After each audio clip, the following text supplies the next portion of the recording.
11월 14일 화목의 메시지 욥기 10장 1절부터 22절 말씀입니다. 내 영혼이 살기에 곤비하니 내 불평을 토로하고 내 마음이 괴로운 대로 말하리라. 내가 하나님께 아뢰오리니 나를 정죄하지 마시옵고 무슨 까닭으로 나와 더불어 변론하시는지 내게 알게 하옵소서. 주께서 주의 손으로 지으신 것을 학대하시며 멸시하시고 악인의 꾀에 빛을 비추시기를 선히 여기시나이까. 주께도 육신에 눈이 있나이까. 주께서 사람처럼 보시나이까. 주의 날이 어찌 사람의 날과 같으며 주의 해가 어찌 인생의 해와 같기로 나의 허물을 찾으시며 나의 죄를 들추어 내시나이까. 주께서는 내가 악하지 않은 줄을 아시나이다. 주의 손에서 나를 벗어나게 할 자도 없나이다. 주의 손으로 나를 빚으셨으며 만드셨는데 이제 나를 멸하시나이다. 기억하옵소서. 주께서 내 몸 지으시기를 흙을 뭉치듯 하셨거늘 다시 나를 티끌로 돌려보내려 하시나이까. 주께서 나를 젖과 같이 쏟으셨으며 엉긴 젖처럼 엉기게 하지 아니셨나이까. 피부와 살을 내게 입히시며 뼈와 힘줄로 나를 엮으시고 생명과 은혜를 내게 주시고 나를 보살피심으로 내 영을 지키셨나이다. 그러한데 주께서 이것들을 마음에 품으셨나이다. 이 뜻이 주께 있는 줄을 내가 아나이다. 내가 범죄하면 주께서 나를 죄인으로 인정하시고 내 죄악을 사하지 아니하시나이다. 내가 악하면 화가 있을 것이오며 내가 의로울지라도 머리를 들지 못하는 것은 내 속에 부끄러움이 가득하고 내 환난을 내 눈이 보기 때문이니이다. 내가 머리를 높이 들면 주께서 젊은 사자처럼 나를 사냥하시며 내게 주의 놀라움을 다시 나타내시나이다. 주께서 자주 증거하는 자를 바꾸어 나를 치시며 나를 향하여 진노를 더하시니 군대가 번갈아서 치는 것 같으니이다. 주께서 나를 태에서 나오게 하셨음은 어찌함이니이까. 그렇지 아니셨더라면 내가 기운이 끊어져 아무 눈에도 보이지 아니하였을 것이라. 있어도 없던 것 같이 되어서 태에서 바로 무덤으로 옮겨졌으리이다. 내 날은 적지 아니하니이까. 그런즉 그치시고 나를 버려두사 잠시나마 평안하게 하시되 내가 돌아오지 못할 땅 곧 어둡고 죽음의 그늘진 땅으로 가기 전에 그리하옵소서. 땅은 어두워서 흑암 같고 죽음의 그늘이 져서 아무 구별도 없고 광명도 흑암 같으니이다. 아멘. 오늘 본문은 두 번째 친구인 빌닷의 충고에 대한 욥의 대답입니다. 어제 본 9장과 오늘 읽은 10장이 계속해서 욥의 반론입니다. 두 번째 친구 빌닷의 메시지의 핵심은 하나님의 길은 정의롭다는 것이었습니다. 그가 보기에 욥의 문제는 하나님의 길이 정의롭다는 것을 인정하지 않는다는 점이었습니다. 이에 대해 어제 본 9장에서 욥은 하나님의 크신 속성을 생각할 때 인간은 그 앞에서 쟁론하기 어렵다는 것을 말했습니다. 자신이 의롭다고 인정받지 못하는 것은 실제로 본인이 의롭지 않아서가 아니라 인간과 질적으로 다른 하나님의 속성 때문이라고 하였습니다. 그리고 오늘 본문에서는 욥은 자신의 속마음을 토로하고 있습니다. 그는 견딜 수 없는 마음에 이제 하나님 앞에 항고를 하고 있습니다. 2절입니다. 내가 하나님께 아뢰오리니 나를 정죄하지 마시고 무슨 까닭으로 나와 더불어 변론하시는지 내게 알게 하옵소서. 제가 왜 이런 고난을 당하는지, 왜 이런 대접을 받는지 알려달라고 항변합니다. 3절은 보다 도전적인 말입니다. 하나님은 학대하고 멸시하시는 비도덕적인 분이십니까? 라는 질문입니다. 하나님을 향해 절규하는 그의 마음을 느낄 수가 있습니다. 벼랑 끝까지 몰린 상황에서 그는 하나님께 자신의 속마음을 가감없이 터놓고 따지고 있습니다. 7절입니다. 주께서는 내가 악하지 않은 줄을 아시나이다. 주의 손에 나를 벗어나게 할 자도 없나이다. 그는 주님 앞에서 자신의 상황을 토로합니다. 주님은 내가 악한 사람이 아니라는 것을 아시지 않습니까? 저는 주님 손에서 벗어나지 않을 사람이며 누구도 나를 주님 손에서 벗어나게 할 자가 없습니다. 욥은 이렇게 고통을 토로하는 가운데서도 하나님을 향한 깊은 자신의 신뢰를 또한 보이고 있습니다. 나를 주님 손에서 벗어나게 할 사람이 없다는 거죠. 8절부터 중반부의 내용은 하나님이 나를 창조하셨음을 그는 고백합니다. 하나님이 나를 창조하신 위대한 분이신 것을 압니다. 그런데 왜 이처럼 젊은 사자처럼 나를 사냥하시며 군대가 치는 것처럼 치십니까? 왜요? 그는 하나님께 묻고 있습니다. 18절에서 끝절까지 그는 차라리 죽음을 달라고 항변합니다. 주님, 죽는 게 낫겠습니다. 너무 힘듭니다. 너무 이런 꼴과 이런 상황을 더 이상 겪고 싶지 않습니다. 그는 막 토로하고 있습니다.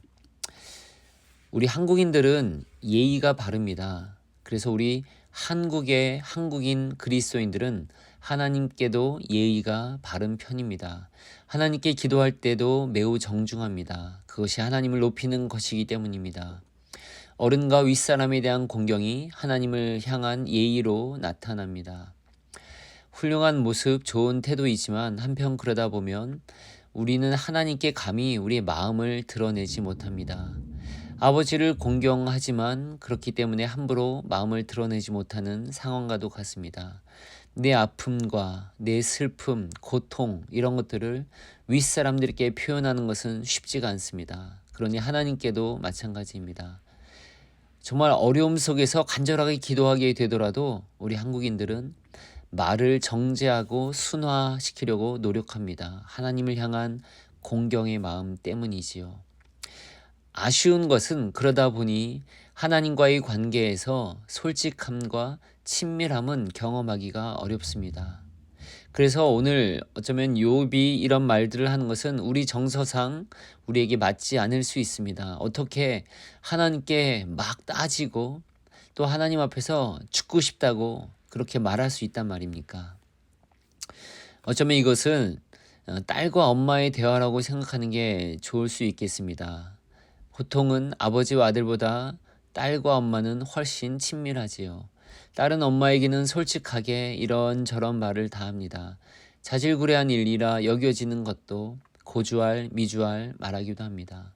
때로는 그렇게 말하다가 속이 상하기도 하지만 많은 경우 그렇게 말을 하면서 마음을 풀고 그렇게 편안해지는 경우가 있습니다. 우리는 욥의 모습에서 이런 모습을 어느 정도 볼 수 있습니다. 실제 상황이 절망스럽고 고통스러울 때 우리는 그것을 미사역으로 꾸미거나 정죄할 필요가 없습니다.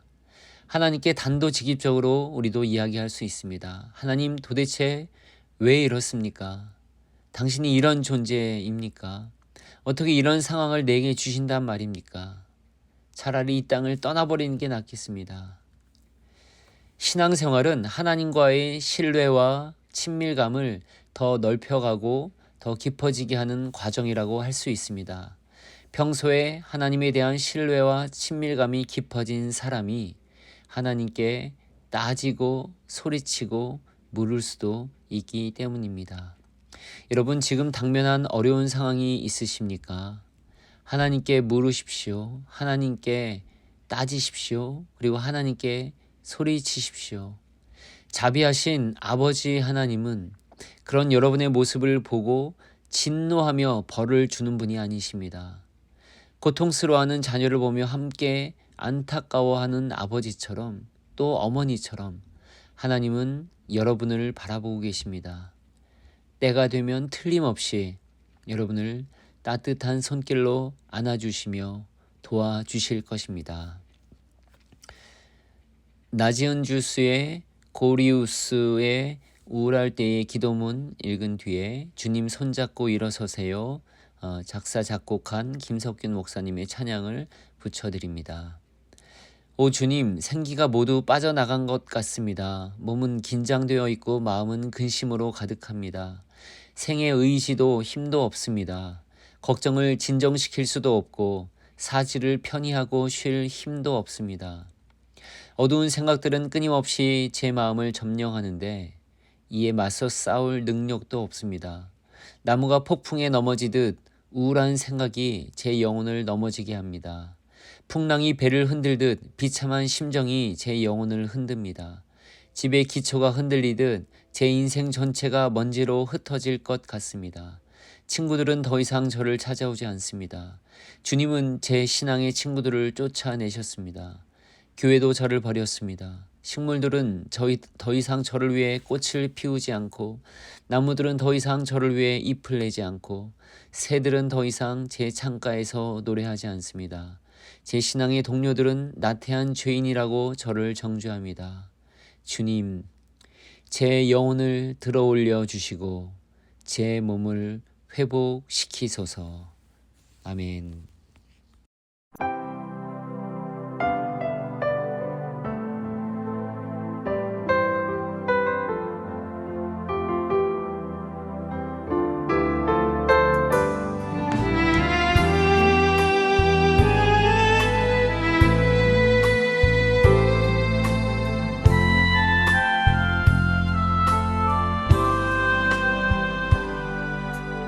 왜 나만 겪는 고난이냐고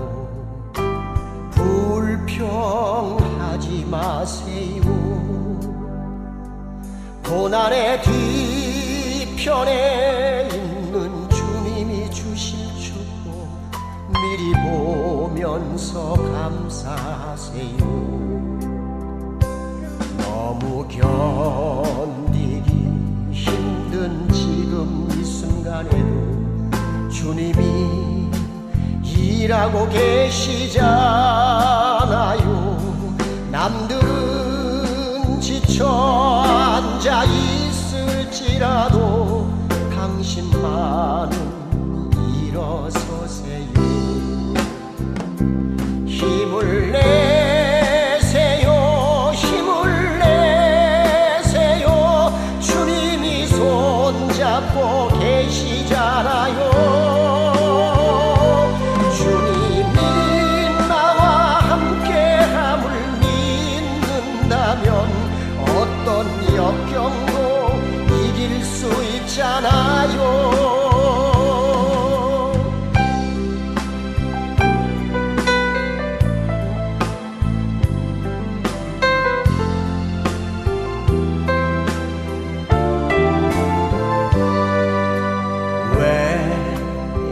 이런 슬픔 찾아왔는지 원망하지 마세요.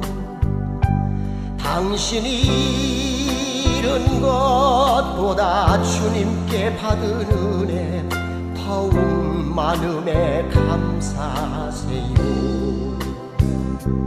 너무 견디기 힘든 지금 이 순간에도 주님이 일하고 계시잖아요.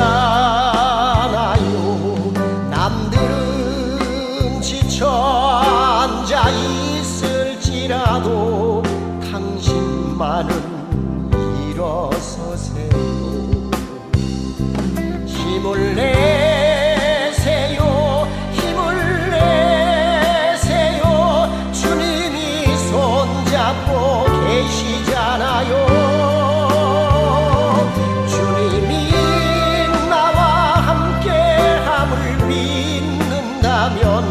어떤 고난도 견딜 수 있잖아요.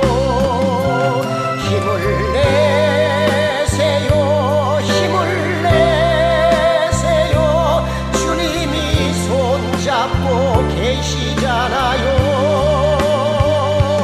주님이 나와 함께함을 믿는다면 어떤 역경도 이길 수 있잖아요. 주님이 나와 함께함을 믿는다면 어떤 슬픔도 참을 수 있잖아요.